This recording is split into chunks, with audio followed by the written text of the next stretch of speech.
how was the experience in TEDx Euroschool Kharadi? I think it was a very, very nice experience, not just from the aspect of the fact that the concept is really nice, the theme is really nice.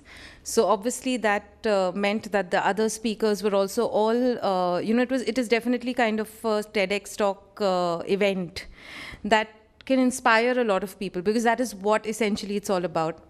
And other than that, the experience has been amazing because of the way it's been organized, for certain.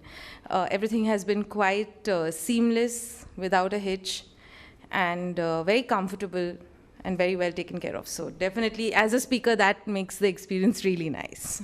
What inspired you or what drove you to start writing? It's just my life. I don't think anything has inspired me to start writing. I think it's just that anything that inspired me had to be written. That's how it was. What inspired you what's your most memorable experience as a founder of I? I Everywhere Intellectual Branding started off as Rashida Intellectual Branding in 2013. And I think the most memorable part of that would be the day I decided to change the name, because I think somewhere that meant that I was willing to disassociate it to some extent and actually not be that engrossed in it and run it a little bit more corporately. And also, I think it was, I think, a moment where I Everywhere grew up a little. You know, it started walking a little bit on its own. It got registered as an MSME, and it was like a proper registered company. So I think that would be the most memorable part about it. What are the most important attributes, according to you, for a successful leader or to become a successful leader? I think the most important is empathy. And just a sense of humor is very important, because a lot of people I meet think that being a leader or being a boss means that you have to be serious and you have to take life seriously. And I think that's just wrong. I think you should enjoy your life, because if you do and if you have a sense of humor, then you'll allow your teammates to have a life. And empathy allows you to make sure that you see them as people and not just as resources. And at least in my field, where a lot of my teammates are creative, I need to do it. I cannot tell them that, हाँ mood खराब है तो खराब है, काम होना चाहिए.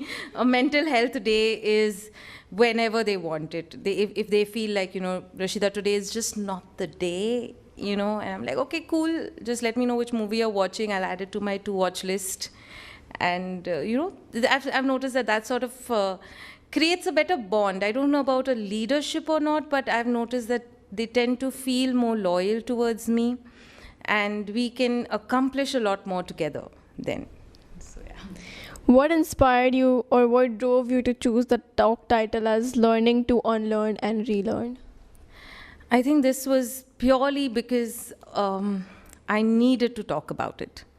And when the opportunity to speak at a TEDx event came, and when I saw the concept was adversity to advantage, we've all grown up listening to rags to riches stories, and how failure is the stepping stone to success. And very honestly, in the past 5 years, I have unlearned a lot of the perceptions that are created in the mind about that. It is still true. Failure is still, I believe, the stepping stone to success, but not in the way that we think it is. And which is why when I spoke to Reshma for the first time, it was just something that I said that, this is something that I would want to talk about. And she found it really good. And then when I spoke to a few other people, I'm like, उन्होंने बस बोल दिया, इसका मतलब ये थोड़ी कि सच में अच्छा लगा. Like maybe she was just being polite. And so I spoke to a few other people about it, and everyone seemed to think that, yes, this is definitely something that we need to address.